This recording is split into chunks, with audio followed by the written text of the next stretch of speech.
Hello and welcome everyone to the HVAC Financial Freedom Podcast, a podcast where we focus on helping you to make more in your revenue, grow your profits, and achieve more freedom.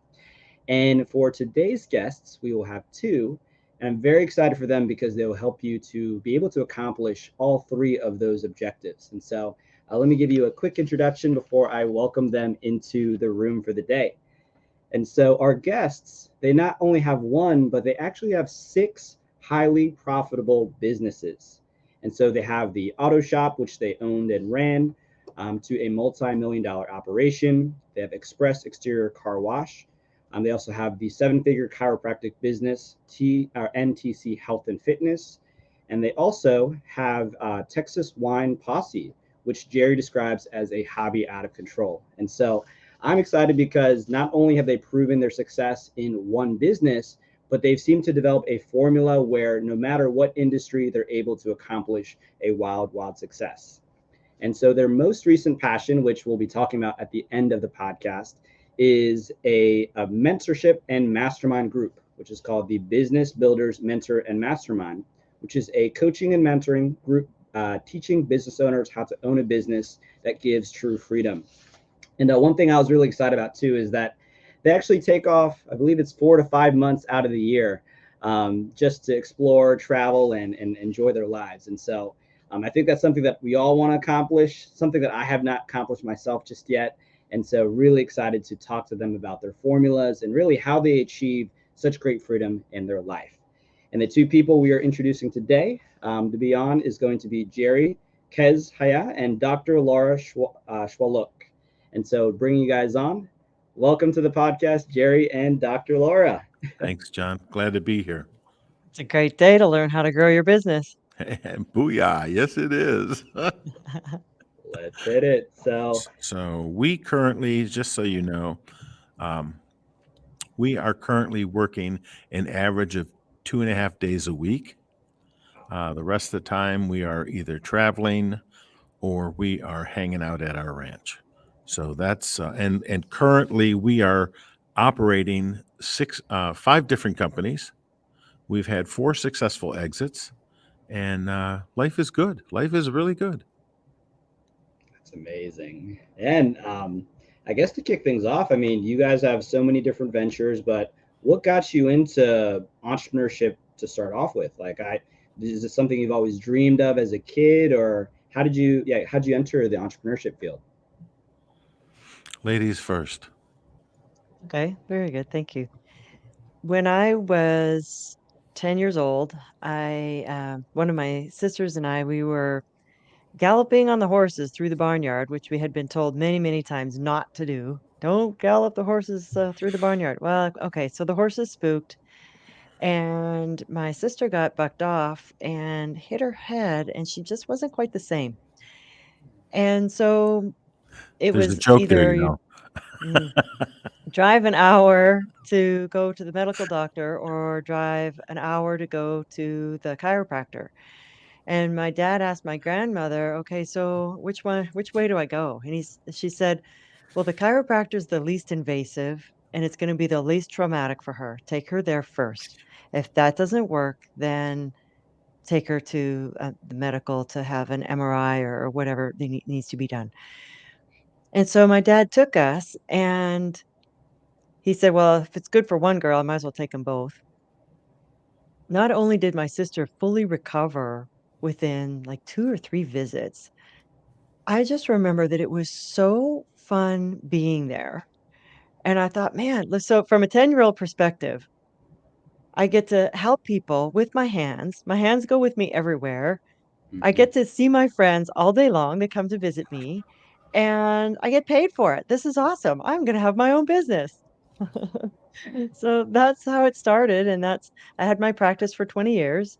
When Jerry, he was turning 60 and he said, when I turn 60, I'm going to go travel and I would really love for you to come with me. But if you still have your practice, I will really miss you. And I was like, "What? You're traveling without me?" So I have since sold it, and hence that's why we have 5 businesses now instead of 6. That's the The long story short. instigator, Jerry's the instigator. Yeah. Well, and it worked out perfectly because now as a hobby, I started trading options online. And truth be told, I earn almost as much in a half an hour, one day a week as I did Wow. in my practice. So, yeah, I love this retirement business. This is good. But I still help Jerry with all the payroll and the accounting and our business builder coaching and managing all of the employees that we have. So I'm still very busy. All right, Jerry, your turn. How about you, Jerry? Well, my story is completely different. So in 1946, my dad opened up the very first automatic transmission specialty shop in the city of Detroit. And I grew up in the business. I was literally groomed and trained to manage and operate a small business. I was running well, when I was 12, I was building race engines by hand. By the time I was 16, I was certified as a master tech through at the time it was called NICE, National Institute for Automotive Service Excellence. When I was 15 years old, I was running the business, including all of the payroll issues, sales tax, FUTA, SUTA, all the issues that you have to go through. And I knew when I was 12 what I was going to do with my life. I saw if you walk into my current building where the business operates today, I saw that in my mind when I was 12. It took me a while to create it, but here we are. I've been in that building, and it's looked like it's looked for the last 30 years. I started this company in 1981. And, to give you an example, the average automotive repair shop does $350,000 a year. It doesn't matter whether it's in Maine or Miami, whether it's in Seattle or San Diego. That's the average. It's $350,000 a year. The average owner takes $25,000 as far as his paycheck. We Wow. broke $1 million in 1993 and have never looked back. We've been a multi-million-dollar shop ever since, and we just continue to grow because we have the basic principles of business, and this is why we got into multiple businesses, was to take what I call the recipe, right? This cookie cutter, this concept of running a business, and does it apply to other businesses? Does it apply to other industries? And I can tell you, after 7, 8, 9 different companies, right, plus all of the multiple people that we have coached over the last 9 years, yes, the answer is unequivocally yes. And a financial statement doesn't care whether you're working on cars, doing adjustments, whether you're doing SEO. It doesn't matter. A P&L is a P&L. And honestly, the language of business is accounting. Once you understand the numbers and you can apply that to whatever business you're running, then you can make every business you have successful. That's beautiful. And I guess, well, the other thing I'm curious about is, when did your two stories intersect, right? Because Dr. Laura, like, you had this inspiration from when you were a child, and also you, Jerry, like, when did you both intersect to start working together in business? Well, I went to the Chamber of Commerce and jumped out of a cake, and Laura was there. Jumped out of the gate, right? They're It gonna have was to a double big click on cake, that one. okay? It was a big cake. That's so funny because often people ask us, "How did we meet? Where did you meet?" And we both kind of try to rush to the punchline of, "Well, I went to a party and he jumped out of a cake." And that would be fun. However, the truth of it is we met at a really kind of boring business interchange meeting, uh, see, 27 years ago now. Yeah, business And networking. we were friends before we started dating, and then he kept asking me over the years, "Hey, come and work with my business. Come and work with my business." And I said, "I have my own business. Why would I work with yours?" And then he got me with travel, and I'll tell you, a month Mm. in France staying in a castle can't be beat. Yeah, we got to stay in a 15th century castle in Bordeaux. It It had a was moat. Yeah, we had a moat. We had our own. It had its We had own our own moat. swans. That's so It was It great. cool. was, yeah. Oh, that's We've had a amazing. lot of fun traveling.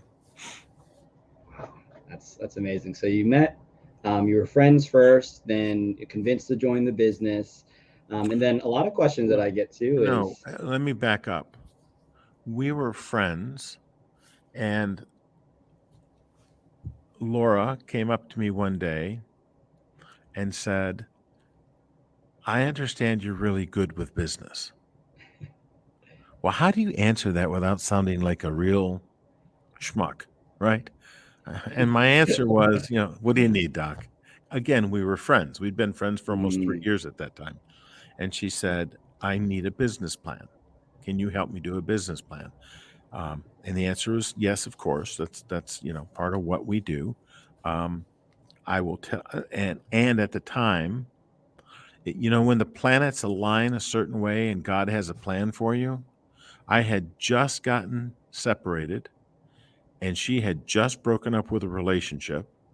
And so mm, it was, I'm willing to help you as long as it does not interfere with my business yep. or my Or children your children. or my children. Hmm. And she was okay with those terms, and we started working on her business plan. And next thing you know, it's like, wow, you're a lot of fun. Oh, and you're a lot of fun. Oh, well, maybe we should have fun together. And so we ended up having a lot of fun together, and she continued to operate her business, and I helped her with her business, and I continued to operate my businesses, and she helped me with mine. And at one Mm, point, she had an opportunity to sell because my age limit was rapidly approaching, and I said, "Hey, 60's coming." I'm just saying. And we had done all kinds of travel up to that point. We travel every year. For the last 13 years, we've traveled an average of 130 days every year. So wow. it's not something new. We have I have a travel wall with 8 by 10 photos on the wall here in our mastermind group of all the places that, well, out of 63,000 photos, I picked 55 of them and put them on the wall, so you get an idea that it's real. Some people talk about travel. We actually get to do it. Hmm. And so that's how we got into this. And then, ever since, well, for the last 5 years, we've really just spent, we spent almost 24 hours a day together every day. So, And we're both still alive. Yeah, both you haven't killed each other. Yeah. no, she gave me some bad news today. She's going to her niece's graduation. It's like, but I'm going to miss you. Oh, She didn't care. You wouldn't like it up there in northern Canada anyway. It's too cold. Promise. too cold. Yeah, too cold. Are you kidding? They have a 2-week I'm swim season, man. I'm looking forward to going hiking. And so I guess that then begs the question, because what you've both accomplished is something that most people have not accomplished. So how you mentioned this formula and that you're taking so much time off during the year. What are some of these principles that you guys have discovered or continue to apply to the businesses that you work with? It's yeah. What's the secret sauce? Like, how are you doing that? And I narrow it down to 5 steps. It's very simple. Hire good people, pay them what they're worth, let them do their job, stay out of their way, check in frequently. Mm, Those are your 5 steps. Now, And by how you checking, how you do all of that is where the magic is. yeah. mm, Right? How you make all that happen and maintain the congruency of your company, how you maintain the camaraderie of your team, that's where the magic is. The 5 steps, dude, you can YouTube that all day long. It's real simple.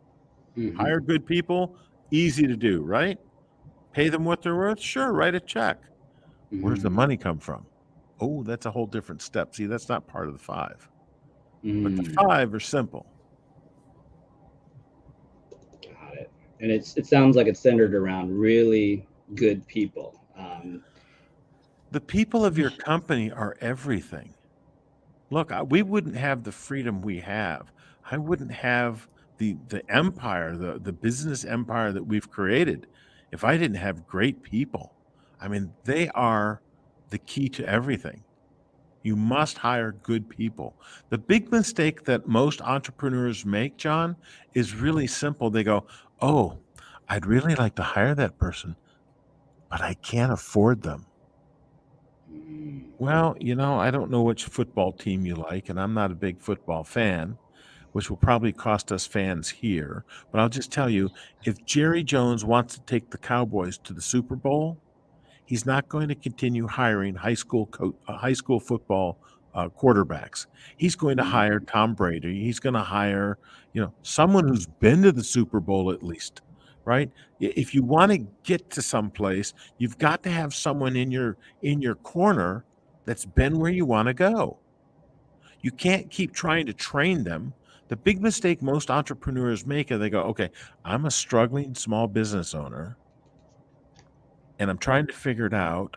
So I'm going to get together with another struggling small business owner, and together we're going to have the synergy and we're going to figure stuff out." No, doesn't work that way. It really does. It cannot work that way. You have to have something more. You have to have the example, right? Someone's got to show you what's possible and how you get there. And you can't do that when you're both struggling, or five company owners get together. Here, we're going to have coffee once a week and we're going to talk about our trouble. All you're going to have is more troubles, bigger troubles. How about if we talk about our successes? Let's get to that part. Does that make sense? Yeah, that makes a lot of sense. It's like the blind leading the blind. I've been a part of lots of mastermind groups where there is no one who has accomplished the goal we're trying to accomplish, and now we're just, maybe it's to express like, hey, I have these problems and I feel heard, but to actually solve the problem, I think that's completely different. It's a whole different realm. Yeah. Like, so one of the things that we talk about is, I use the analogy of when I learned to drive, right? I think everybody here or everybody that's listening can actually appreciate when they learn to drive. So when you were 15 or 16 or 17 or whatever age it was, when you first got your driver's license and you're driving down the road, maybe a little too fast, and you got pulled over and you got your first ticket. That was a pretty catastrophic moment, wasn't it? It's like, oh my Heart was God. racing, your palms got sweaty, you might have cried, you might have Parents thought, gonna "Oh my kill God, my me. parents are gonna kill me. Right? I'm going to lose my car. My insurance is going up. My You privileges." had all this drama over a ticket, Yeah. right? Well, the other day I got pulled over. I won't tell you for what. I will say that I was going a little too fast, right? But the officer was very nice. I was very nice. I signed my ticket. I sent it. And sent him on his way. He sent me on my way. I immediately took a photo of it and sent it to my attorney and said, "Fix it." And I went on back on my way. I didn't even give it a second thought. See, that's the difference between when you're learning and growing, right? And we call, like, when you're 16 years and you're a number one level person, a number With level 1 level experiences. right? And you have a level 2 problem, this problem looks insurmountable. But when you're an 8, 9, or 10 level person and you have a level 2 problem, you don't even think about it, do you? Right? This is the strength that a mentor can give you. This is what a true mastermind leader, someone who's been there, done that. It's like, "Oh, you have this problem.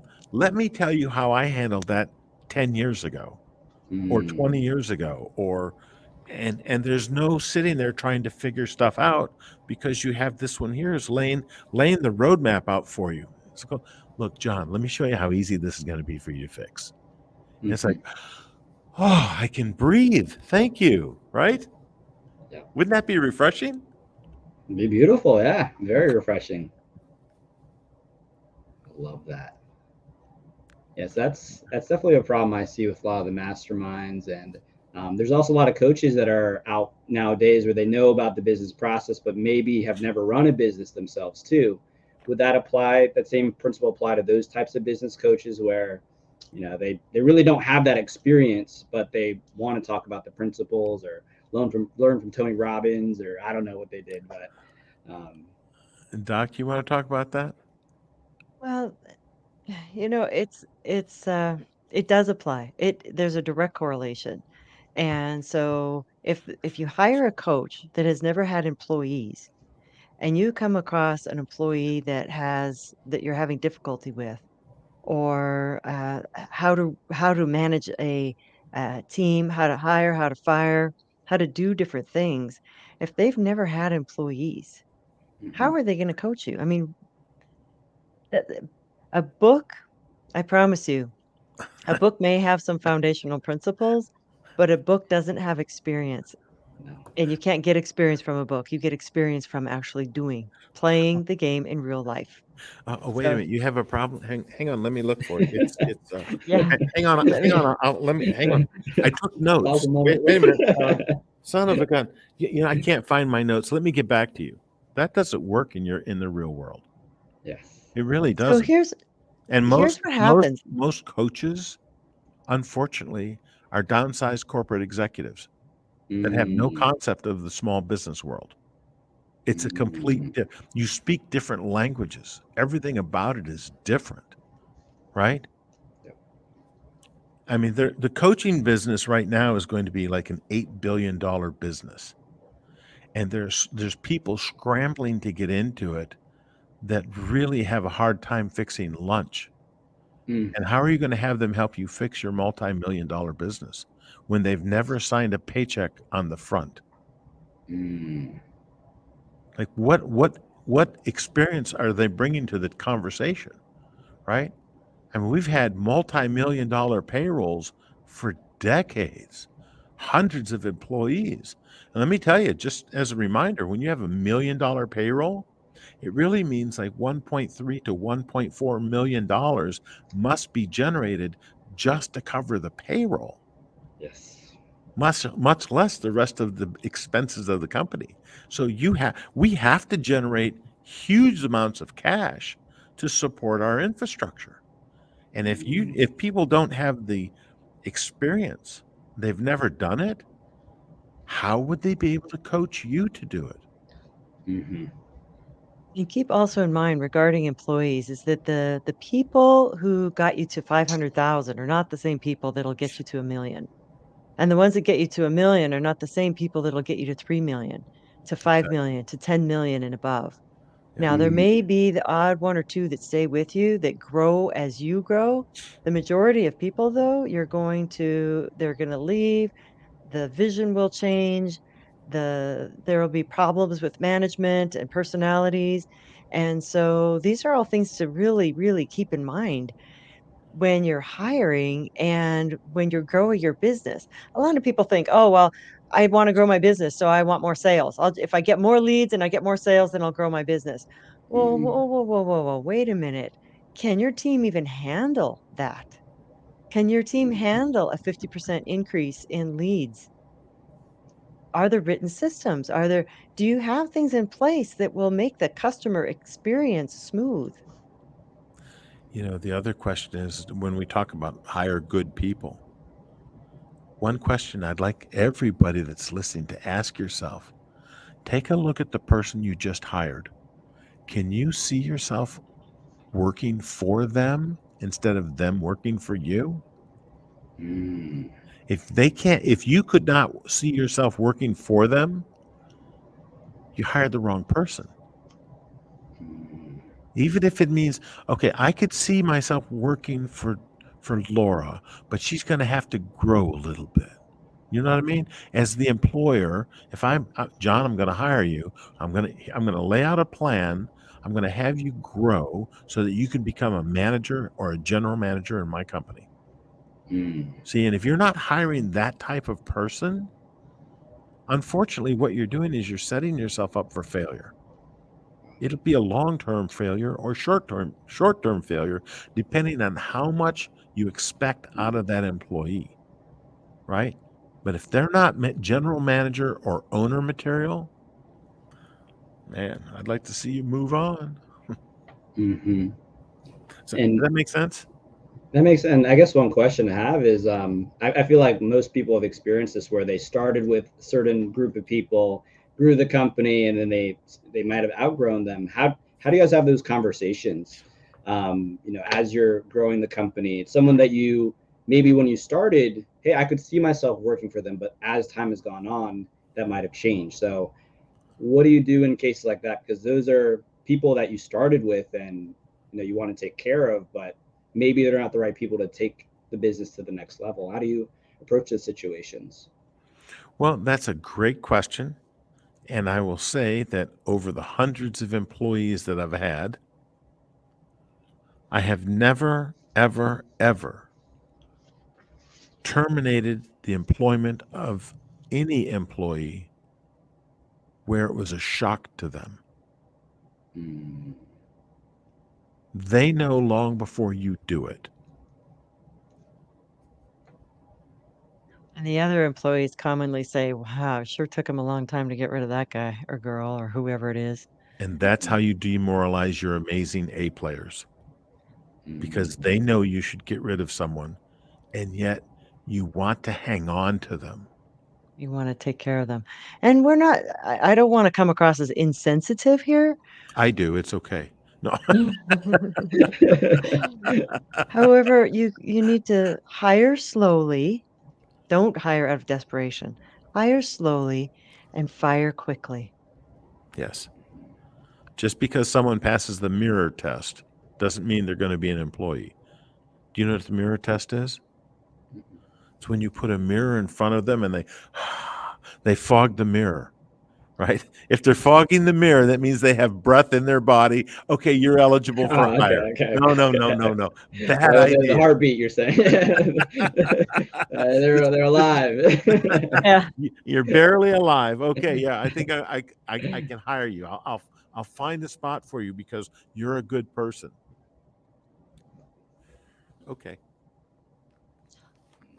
Helping our clients to fire people in such a way where you don't get in trouble with the workforce commission, where the employee leaves knowing exactly why they were fired. Um, and sometimes it's very, very difficult because sometimes that's family. Yes. Sometimes that's your best friend when you guys were growing up and you said, "Hey, let's start this company together." Only you own the company and they are an employee, but yet they think they have some right to the company. These are conversations that we've helped our clients with. It's like, "Okay, what do you do?" "Well, I know that I need to fire my best friend, but I don't know how." And Or or I I know really need to fire my wife, but I don't want to get divorced. yeah. That's a tough conversation. Let me tell you, that's a tough conversation. And especially with small business owners, right? What they fail to remember is when you have an employee,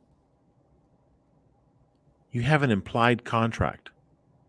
Mm. The implied contract is, John, I'm going to hire you and I want you to do this for me. And if Mhm. you do this, I'm going to pay you this much money, Mhm. right? That's the implied contract. I And will sometimes pay, it's a written contract. yeah, sometimes it's Mhm. written, right? But I'm going to pay you this much money for you to do this work for me, right? What they fail to remember is what they're doing is they're reaching into their pocket and they're taking money away from their family, away from their wallet, and they're giving it to someone who stopped deserving it months ago. Mm. So when they stopped doing the work, why did you continue your end of the contract? Mm. And usually the answer is, I don't know. Great. Let's fix that today. If they're not going to do the work, why will you allow them to continue taking your money? It's your money away from your family, away from your vacation, away from your children's college, your daughter's wedding that you're going to have to pay for, your whatever the heck it is, whatever's going on in your world, you're taking that money away from that and giving it to someone who stopped working for you. They just show up every day, though. To me, it seems unfair to the employer.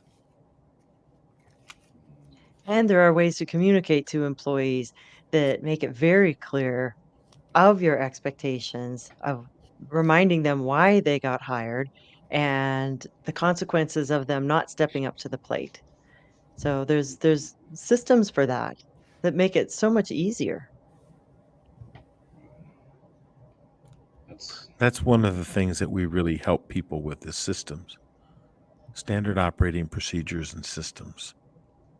And when you rely, see, you have really, there's two ways to run a company. You can have a person dependent company, right? Oh, Laura, I'd really love to help you today, but John called in sick and I don't know when he'll come back to work. So let me get back to you when John comes back, and then we'll be able to help you with spending money with our company. mm. Or, Laura, we're happy to help you. We have our systems in place. We'll be able to take care of it. No problem, regardless of who's here. When would you like to have us either come out, or when would you like to come in? When do you want to start? Right? And understand the difference. One is a people dependent process or person dependent process, and the other is a systems dependent process. Mm. Which one's better for the company? Which one's better for the customer? Right? Which one's better for the team? To me, it's all about the systems. The systems. Oh, and then I hear it already. See, I hear people go, "Oh, but my business is different." Mm-hmm. No, it isn't. Stop saying You that. don't understand, Jerry. My customers are different. You would never understand my employees. No, I'd never understand why you hired them. That's what I wouldn't understand. Oh, it was the mirror test again. Son of a Oh gun. God. Yeah, I forgot about that. It was the mirror. Awesome. I guess there's two threads that I'm pulling out from this. So the first thing you mentioned earlier was, counting the true cost. So having a bad hire, the true cost is they're taking money out of, your fund for personal things, vacations, or for hiring the right employee, and it's taking up. Also, it's costing the team their time because they're working with them too. And then second, it's this having a systems dependent company versus a person dependent company. Mm-hmm. Mhm. Gotcha. And when you hire the Person right, dependent person dependent company, what you're gonna find is you're gonna have a lot of fires to put out. and So if Mm, you're that putting person, it if and that person's the fireman. They're always putting out the fires. mm, so when you have a system dependent company, things go so much more smoothly. Whereas if it's a person, people depend on that person, and only that person can do it, or only those two people can do it, or only the boss can do it. Well, then there's fires to put out. And if you're feeling like you're a fireman, then there's some firing and hiring and some systems that probably need to be looked at. Yeah, if you're mm, running around putting out fires all day long, your company's running you. Your business is mm, running. Your employees are running you. Right? You should spend you should spend very little time. I, I spend less than 20% of my time on operations. It's probably more like mm. 10% is operations because I have good people and we have systems in place. We have documented procedures and policies. And we when check in. people say, "How do I do this?" What does the manual say? Have you looked at your Mm. SOPs? Have you looked at the SOPs? Oh no? Why don't you go look at those? And if you can't find the answer, then come back to me. Mm. Because after owning a company this company is going on 43 years. 43 years. We have a lot of documentation. Like, how many times have I heard this question? Mhm. Write it down. We're good. Put it in a book. We're good. See? Very simple. Didn't take much. Didn't take long. But now no one And has it's to ask me that question again. and it's on every computer. It's not like they have to go searching for a book. Mm. Yeah, it's all networked together. And when I change one, it changes all of them. Mm. So it Oh my. sounds like if someone doesn't have this in place, part of it could be, okay, let's sit down for a day, write everything out. And then if someone asks me a question that's not included, it's iterative. Just as it comes, let's update the handbook. Let's update the handbook until you've covered basically every question that you could possibly ask for a specific role. Well, yes, and we have it broken down by role. We have it broken down by department. We have it broken down by each individual position, right? So we in our companies we always we tell everyone that our manual, our standard operating procedures, is a living document. It's Mm. constantly being updated and revised. For example, we just got a new credit card processing machine, Mhm. right? Well, the documents that we had used to be, push F2 for this and F4 for that. Well, the new machine, all that's gone. So guess what happened? We had to create a new system. We had to Mm. document the process for the new system. So here's something. This is how important it is. Okay. Every position in McDonald's, they start at minimum wage. Mhm. Every position, if you start in a McDonald's, according to my friends who own the franchises, right, they tell me that every new person starts mopping floors and cleaning toilets. Mm. And then every person, if once they master that, then they can start moving up the food chain, literally. Processing, and I don't know which position is next. I don't own McDonald's, okay? But at some point, they take that person who started at minimum wage and scrubbing toilets, and they can work their way up to be a general manager. Mm. You cannot come in off the street and work as a general manager for a McDonald's franchise. It's impossible. Doesn't happen. You must start off scrubbing toilets. Now, why is that important?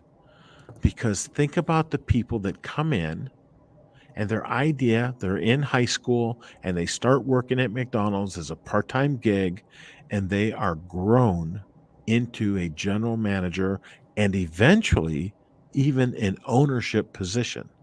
Yep. That's the importance of standard operating procedures and documentation. McDonald's doesn't hire $150,000 a year managers. They hire minimum wage people and bring them up the ladder. Makes all the difference in the world, Mhm. And that's right? in relation to the hiring. And now let's look at it from the customer perspective. You can go into any McDonald's in any part of the world and you can expect a specific outcome. There's consistency in every single location.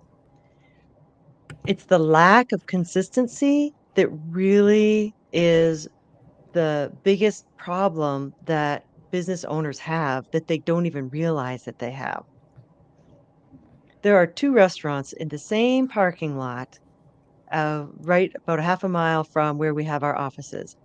And one restaurant, you can barely get a table. If you're not there by 6 o'clock, you're gonna be standing in line waiting. Mm.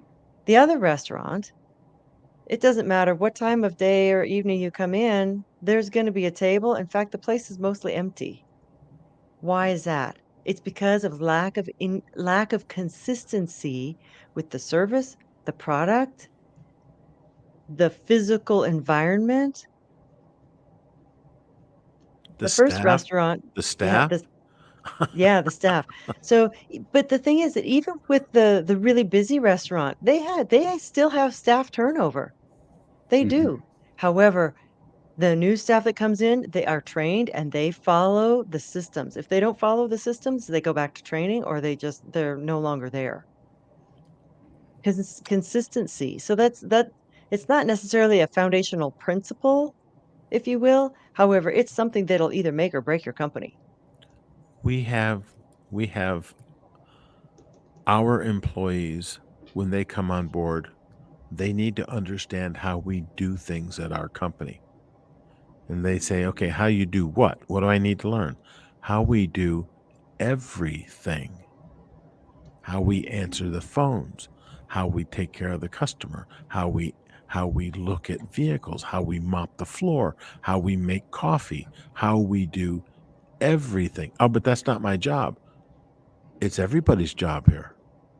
We all do that. I mean, when I'm in the office and the phones are ringing and no one's there to answer them, I answer the phone. Now Oh I'll no, tell you, that's I, it's a that's bad not good. idea. That's Everybody, not good. Someone's head's feathers, gonna roll. feathers will fly if I have to answer the phone, right? And everybody knows it. They scramble for the phones, right? And I have a fail safe. If the phones ring a certain number of times and it goes to voicemail, I get a text message and an email with a voicemail attached to it. So I know whether or not my phones are being answered. We also listen, every phone call in and out is recorded, and we listen to phone calls. And I call the employee in and say, "Hey, John, come into my office for a minute. I want to look over some calls with you." And it's always an educational experience, right? Why did you do this? Why would you tell this person that? Well, I didn't know you'd be Is that listening. part of is that part of the script? I didn't know you'd be listening. I'm always listening. Because here's the deal. Remember I said check in often? Mhm. That's part of checking in often. That's part of leadership. It's part of you're holding people responsible. Look, there's two questions. Why do you hire people? There's two reasons. You hire them to do the things you can't do or the things you no longer want to do, Mm. right? I don't want to work on vehicles anymore. I haven't turned a wrench on a car in decades. I don't want to do that. It's not the highest and best use of my time. Mm. So I hire people that are amazing at turning wrenches on cars. And I let them do their job. And every now and again, I go out in the shop, I pop a hood and go, hey, show me what you did here. I want to see it. Mm. Explain the repair to me. Walk me through it. And we do that on everything. Mm.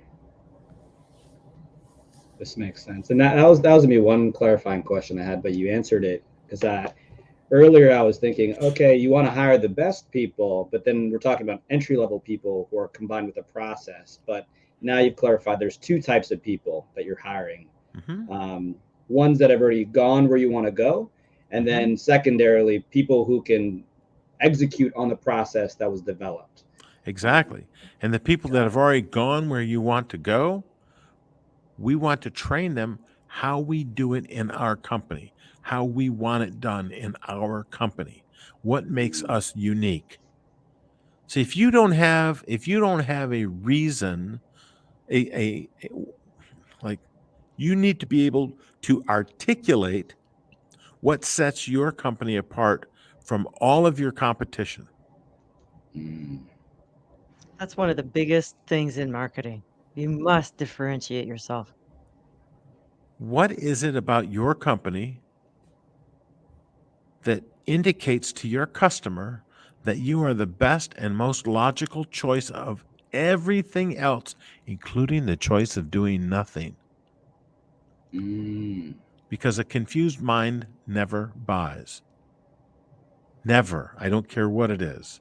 That's why you see people when they go to a restaurant and you see the 47-page menu and they're there for 2 hours before they even can order.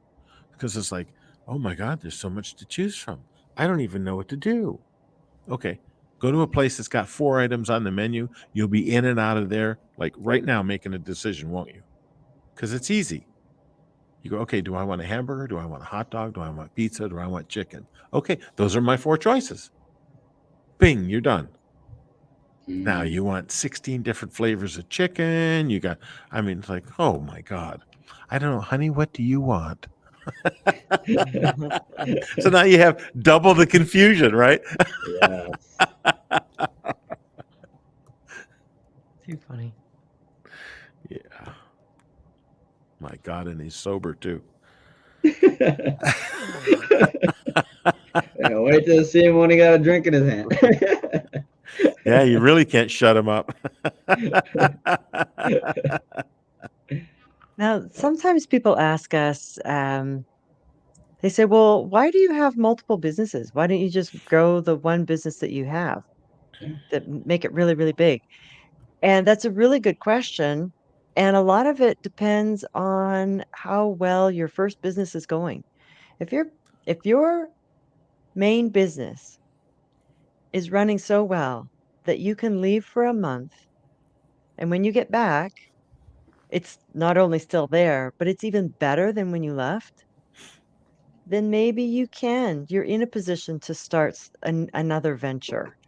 Here's the thing about entrepreneurs. We have bright, shiny object syndrome. Yes, we do. Squirrel.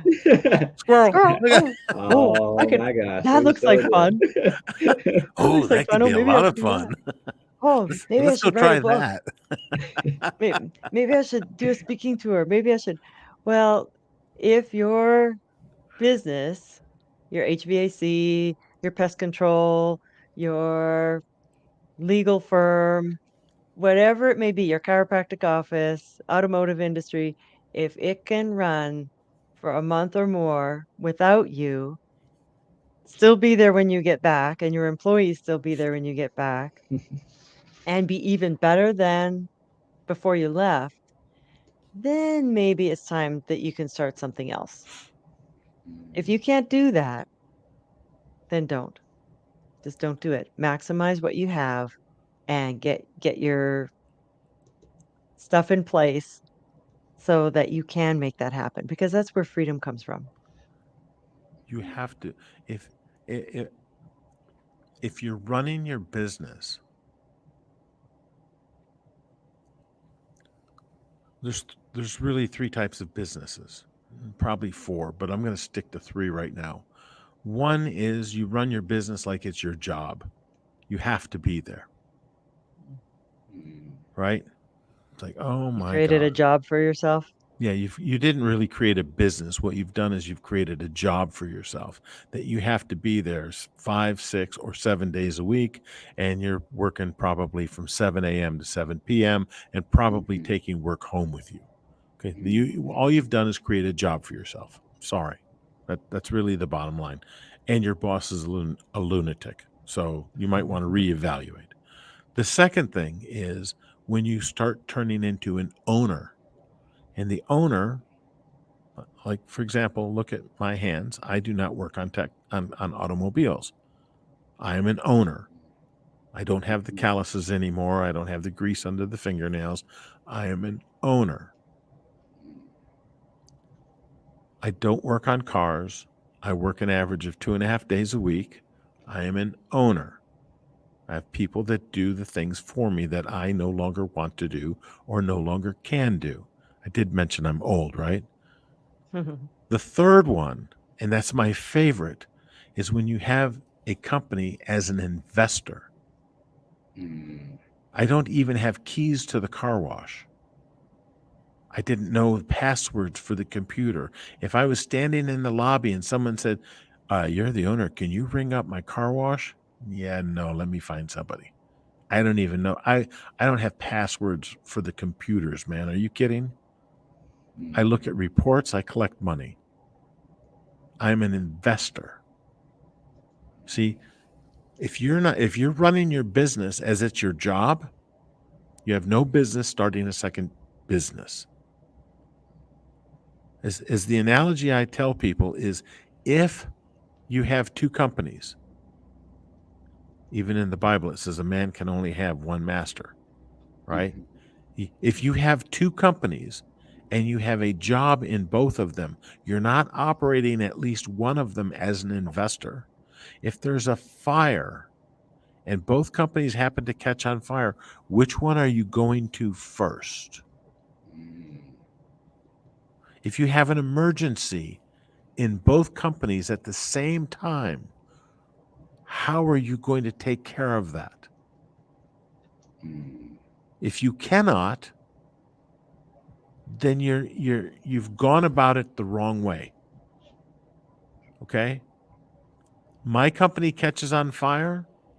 The first thing they do is they call 911. The second thing they do, they call the insurance company. The third or fourth thing is they send me a text and say, hey, look for a check. I'm not the guy to call in that situation. I don't want to be the guy to call. I'm not the firefighter anymore. I have systems in place. This is how we get to spend 2.5 days at work. This is how we get to go 130 days a year traveling. This is how we get to go watch the grass grow on the ranch or whatever it is that my wife wants to do. Right? Crazy concept, but seems to work for us. And you said you have 5 businesses right now. Would you consider yourself an investor in all 5 of them currently, or would you say like, hey, yeah, I'm an owner, or I still feel like I run this as a job, or what would your distribution be? I am an owner in the auto repair business. My coaching business is a job because only my wife and I are the coaches. We do not hire other coaches. We don't want to hire other coaches because I have a mastermind group filled with coaches, and I kind of mentor them, and they're all trying to hire coaches, and the common denominator is they all say, man, it's really hard to find people that know how to coach. There's no one out there that has the qualifications. Well, no kidding. See, this is the big problem. The big problem is to find, and I don't want this to sound egotistical, but to find people that have successfully done it and are successfully continuing to do it, and find those that are willing to teach you how to do what they've done. We're the purple unicorn. It's a purple unicorn. There's nobody out there doing that. There's a lot of people that said they are. I mean, I've been to some guru's home. While their Rolls Royce and Bentley were being repossessed during their infomercial filming. Oh my God. Right? Laura and I have coached some of the gurus and found out that their family is surviving right now because of food banks, and they're highly rated in the internet world. I mean, it's stunning to me, right? The internet covers up a lot of sins, but to find the real people out there that are actually really doing it and have accumulated wealth, boy, that's tough. That's really hard to do because there's not many of us out there. I mean, not really. When you talk to them, when you look at it, you go, oh boy, wish I'd done this before I gave you my 40 grand. Right, and it takes a special responsibility or a special calling to want to come back and help others as well, right? Because if they've made the money, some people, I think the logical thing, like, hey, I'm just gonna enjoy my life. I don't want to give back. So it takes a very special group of people like you both to I do that. appreciate that, and I'm going to check you on one thing. Yeah, yeah. I have a personal thing against the term giving back. It implies that I Mm, took something. I mm, can assure you I've earned everything I have. yeah. I give out of the goodness of my heart. I give because I'm able to. I don't give Mm, back. That implies I stole something or took something without earning it, doesn't it? mm. That's true. Yeah, I'm not giving back. Mm, I'm helping because I care. I want to help people. love that. You can cut that out if you want, but the reality of it is Oh I no, I think really that's great. believe that, okay? No, I love that. It's words matter. Yeah, words, the Words implications matter, matter. brother. I'm Words happy definitely to Exactly. matter. give. And what I've learned, John, what I've learned is that the wealthier I become, the more money, the more able I'm able to help people, and the more people I'm able to help, the wealthier I become. Hmm. It's a beautiful thing.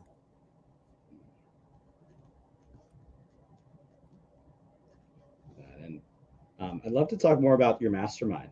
Since we're getting close to the hour, I'd love to hear Oh more about man. like what does that look like? What are the types of businesses that you work with? What are some of the transformations that you've seen? Yeah, just would love to hear more about it. Well, I'd like to say, first of all, working with us is generally a 3-year program. And the reason why is, and so if somebody's looking for a get rich quick, that's not us. No. If you want to build a really solid business where you don't have to be there, that's us.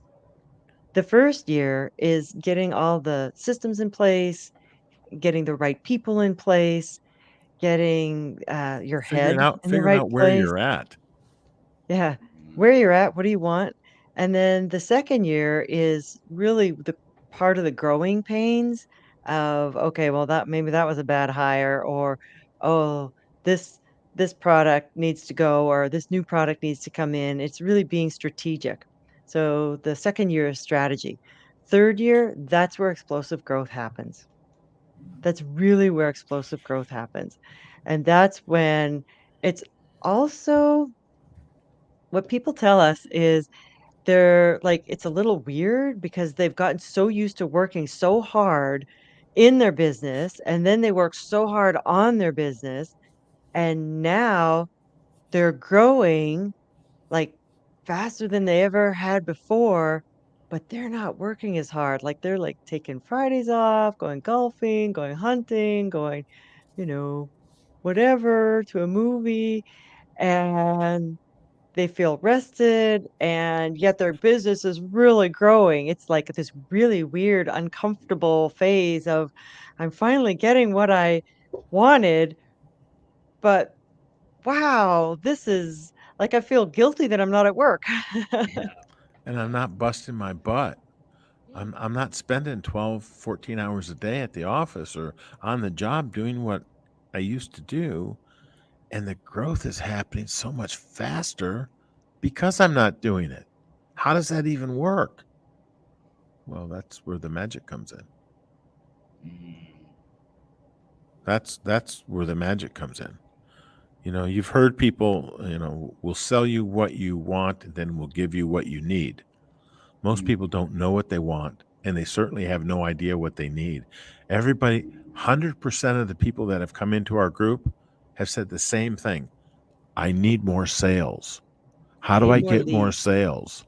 How do I automate my leads to get more leads and get more sales? It's not about the sales. And It's then we not look about at the sales. the employees and the systems and the mindset, and it's like, whoa, heck, okay, we need to prune the trees, cut the grass, get this business ready for customers, and then let's turn on the faucet. Yeah. Then it'll mm. then you can grow your customers just like you would the landscaping of around a building or around a house. But we need to get it in shape first. You have to build your foundation properly. if you're not building your foundation properly, just like house, right? If you're going to build a house, you have to start with the foundation.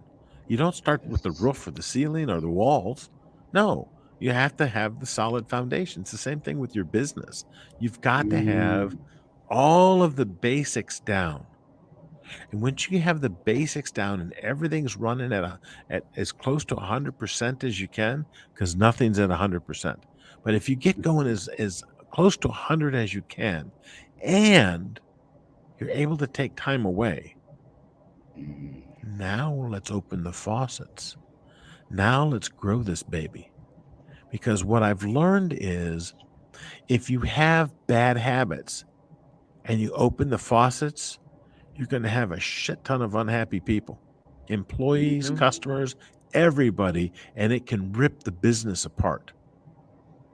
Fix the habits, get the nuances down, get it. We call it muscle memory, right? You do something mhm, often enough the proper way, and pretty soon it happens without you even thinking about it. We call it mm, unconscious competence. Once you have mastered unconscious competence, then is when you open up the faucets and you crank them open until you become conscious competence. You kind of go backwards a little bit because the flow is too much, and then you back down your marketing until you have unconscious competence again. mm. And John, I don't want you to think that everything we've done in our businesses has been perfect and amazing and wonderful.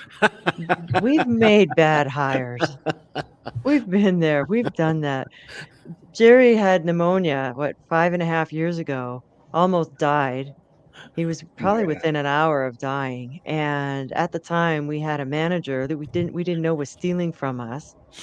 And Jerry got out of the hospital and he's like, "You know what? I'm tired. I don't want to do this anymore. Just shut it down. I have enough money coming in from commercial real estate. I don't need this." And I had sold my practice and I said, "Well, what's the worst that can happen? Let me run it. Let me run it. Let me see what And I let can do." you run it. Well, I ran my chiropractic practice for 20 years. People are people. Do I know anything about cars? No, I know a lot more about cars now, at least some of the terminology, but it's the systems will translate no matter which business you're in. And at the time, we had a people dependent business and we had a manager that was stealing from us. And so and when the manager steals, that gives everyone else the right to steal as well.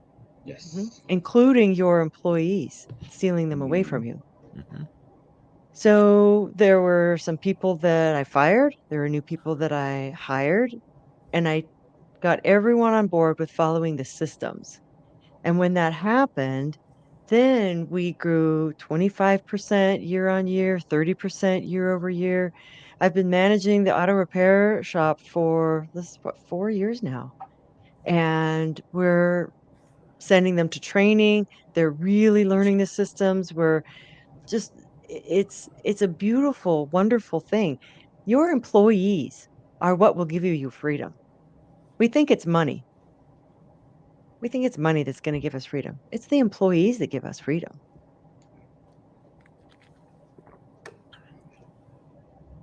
it's amazing. So if you want to build the life that you've built, it's finding those right people, retaining them, ensuring they're well taken care of, and that's how you're running this portfolio of five businesses, which is mind-boggling. So, There's Yeah, 2 sayings a that lot of Jerry people get swamped with one. right? yeah. Exactly.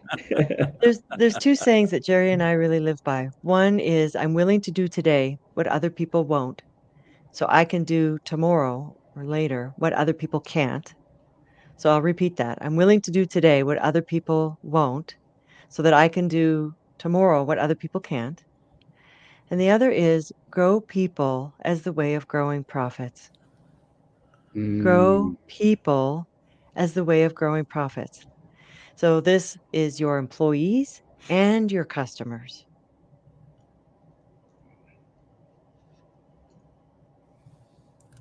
I love that.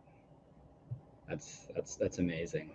Um, I'm I'm gonna be writing those down and plastering it on my wall right here. That's from my So that, yeah, Excellent. because that's where your leadership comes in. That's where your company culture comes in. Where the interaction of the team comes in, and that's all stuff that we help our clients with, our business owners. Yep. Love that. So I think we're at the hour. So any last takeaways you want to give the audience before we hop off for the day?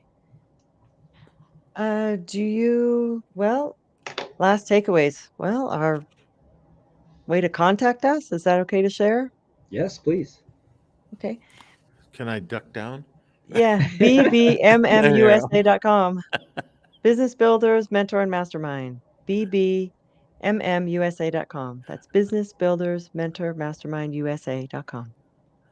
Or 972-578-1700. Leave a voicemail and we'll get back to you as quickly as we can.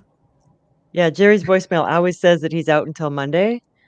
So This, don't by worry. the way, no, this is a trick. This is the best thing I've ever done. I've had this for 20 years. My voicemail, if you call it right now, it says, "Hi, this is Jerry. Thanks for calling. I'm out of the office until Monday. Please leave your name, telephone number, and of course, a short message. I'll get back to you as quickly as I can." Now, I want you to know why that's important. Salespeople will never leave a message.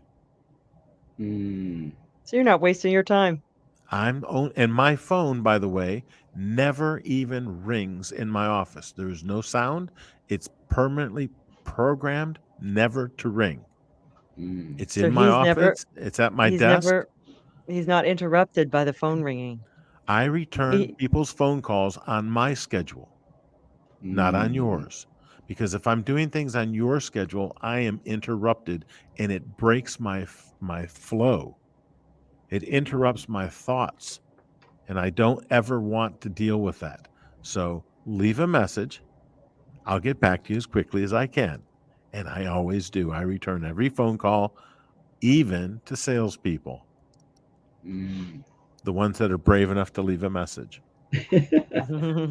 oh, well, you let your secret out of the bag there, Jerry. Now you're going to get a bunch of sales calls. Right, buddy, a ton of robocalls. Robocalls don't do it, man. It's okay. I'm good. I can delete. I hear it's a robot. I just click delete. I'm done. Right? But it's a good method for you to be able to focus and stay on task, and that's turn your phone to silent and only return phone calls when it's on your schedule. John, have you ever noticed when you're in flow, when you're in state and everything's just going perfectly and somebody comes in, they bang on your, hey, you got a minute? Yeah, it's like, You never get back into flow, do you? no. So this is the whole point. If your phone's ringing or you get a text message or a tweet or whatever the hell it is, turn it off when you want to be productive, and Mhm. you can get so much more done. That's your tidbit today. Love that. Oh man, I don't know if you've been watching, but I learn as much as these as the audience does, and so I was got going to loan you a pen. I think you ran like out of ink once. yeah, I I don't got know. like three or four pages of notes. Yeah, imagine spending a day with us. Woo! It's Oh my fun. gosh. Well, Jerry and Dr. Laura, I want to say thank you so much for your time, for being so generous, not to give back, but to give. And I appreciate both of you. I know that everyone who listened in, there's a lot of contractors that listen in, and they're a one-man shop or they have just someone in the office, and they are struggling with detaching themselves from the business. And so I know they're going to be excited to hear about a few of the simple questions and tests that you do to like figure out like where should I go next. And for everyone who's listening, this is just a sneak peek. They have the mastermind to be a part of, and really, I think that's where the transformation will actually happen. There's a lot of gems from this, but to your point, like I can only imagine like spending an actual day, a full day, or 3 years with both of you. Yeah. We've helped people go from 500,000 to 5 million, 700,000 to 7 million. Just it's so rewarding. I mean, that's talk about fulfilling. Yeah, And for we sure. don't do rev share either. So if you're Mm. doing if you do all of a sudden start doing $7 or $8 million, I'm not getting a big piece of that pie. Mm. Yeah, a lot of coaches are doing that these days. They're Yeah. taking a percentage of the growth. Yes. Nah, you did that. You followed the advice. You earned it. You earned it. Yep. Yep. Amazing. Well, thank you both. I appreciate it. And thank you everyone for tuning in. Make sure to catch the next episode, but also make sure to reach out to both of these incredible individuals. You got the website, you got the phone number, and yeah, we will catch you on the next episode. All right. Take Thanks for care, having everyone. us. See you next time. Bye, everybody. Keep growing.